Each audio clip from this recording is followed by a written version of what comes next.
ketua omon-omon kita. Bagaimana tadi apa yang disampaikan ke Mas Anies dan apa yang diterima oleh Mas Anies tadi?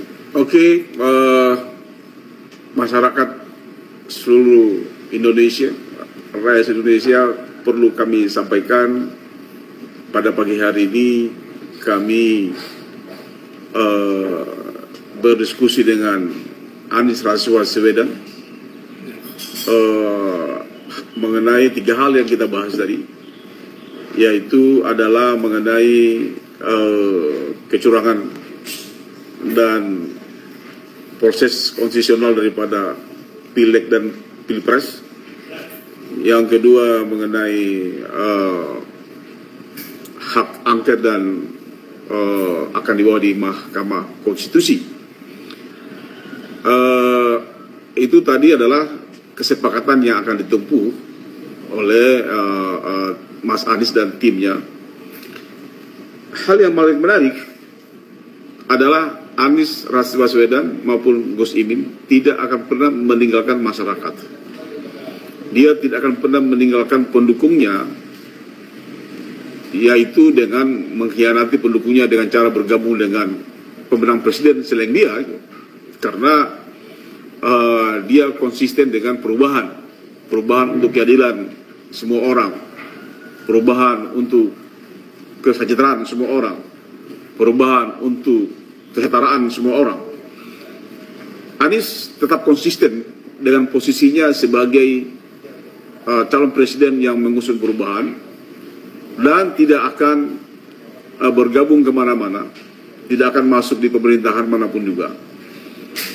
Yang berikutnya adalah Anies mendorong bahwa nilai-nilai yang dilanggar dalam pelaksanaan pemilu dan pilpres ini harus diusut secara tuntas, harus diselesaikan secara hukum dan secara politik, bahwa pembagian bansos yang menggunakan uang negara untuk kepentingan salah satu capres calon adalah harus dihentikan, harus dibawa di penyelesaian secara politik di hak angket maupun penyelesaian secara hukum di Mahkamah Konstitusi.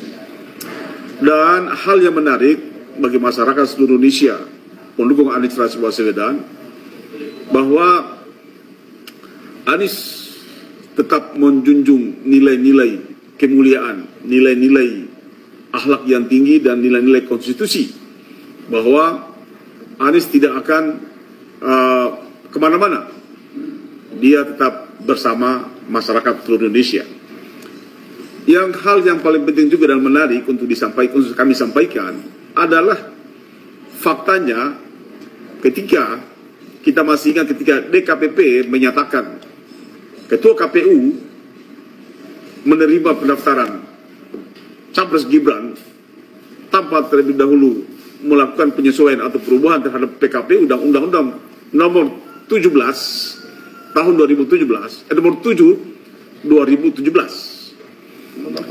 Undang-Undang Pemilu. Ternyata DKPP memutuskan bahwa telah terjadi pelanggaran etika berat. Artinya bahwa kegiatan atau tindakan Ketua KPU bertentangan dengan konstitusi, melanggar undang-undang, melampaui kewenangannya. Dan alhamdulillah ternyata informasi yang disampaikan oleh Anies barusan pada kami itu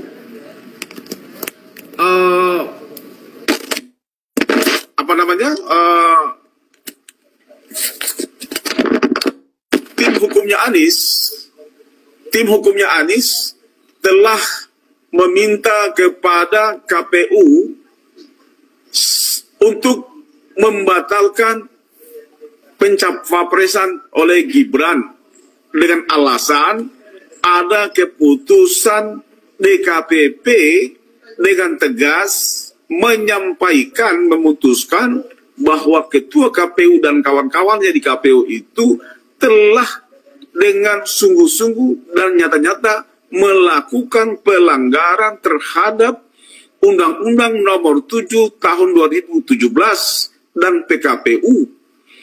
Ya, mengapa? Karena putusan MK 90 yang merubah persyaratan umur capres dan cawapres dari 40 tahun, sementara Gibran ini di bawah 40 tahun, tapi karena ada penambahan norma di putusan MK, yaitu bahwa pernah menjadi atau sedang menjabat gubernur wali kota yang dipilih secara langsung, mestinya norma ini harus dirubah dulu, dimasukkan dengan Undang-Undang Nomor 7 2017. Tapi karena ini tidak ditemu, maka harusnya ini harus dibatalkan pencapresnya Gibran. Dan alhamdulillah Anies tadi menginformasikan telah melayangkan surat keberatan atas pencalonan capres Gibran sebelum Gibran ditetapkan. Nah, ini yang telah dikerjakan oleh tim hukum. Jadi, jangan sampai ada masyarakat yang mengatakan bahwa kok sudah kalah baru menggugat. Salah. Anies, Rashid Baswedan, dan Caimin dan timnya telah menggugat sebelum pencoblosan. Jangan dibagi-bagi. Yang berikutnya, ini bukan persoalan hasil. Ya kan? Bukan persoalan hasil. Ya, timnya Anies ini juga bukan orang bodoh, bukan orang yang tidak berakal sehat. Tidak mungkin kami gugat dengan selisih 50% melawan 24%, kejauhan. Kami sadar itu. Tapi yang kami persoalkan itu adalah inkonstitusional terhadap pelaksanaan pasca pencoblosan maupun sebelum pencoblosan Pilpres dan Pileg. Jadi jangan salah. Sekali saya katakan, bukan hasilnya yang kami gugat di angket maupun di MK. Yang akan digugat itu adalah persoalan-persoalan inkonstitusional, yaitu melawan hukum. Sehingga proses Pilpres ini sebelum pencoblosan maupun pasca pencoblosan bisa dibawa di ranah politik, yaitu di hak angket. Oleh karena itu, tim Anies, timnya Amin, Anies Baswedan, Muhaimin Iskandar dan partai pendukung pengusungnya, sekali lagi, kami tidak menggugat hasil. Kami tidak punya kepentingan dengan hasil. Yang punya kepentingan hasil itu yang bermain curang. Tapi yang bermain dengan jujur, beradab, berakhlak.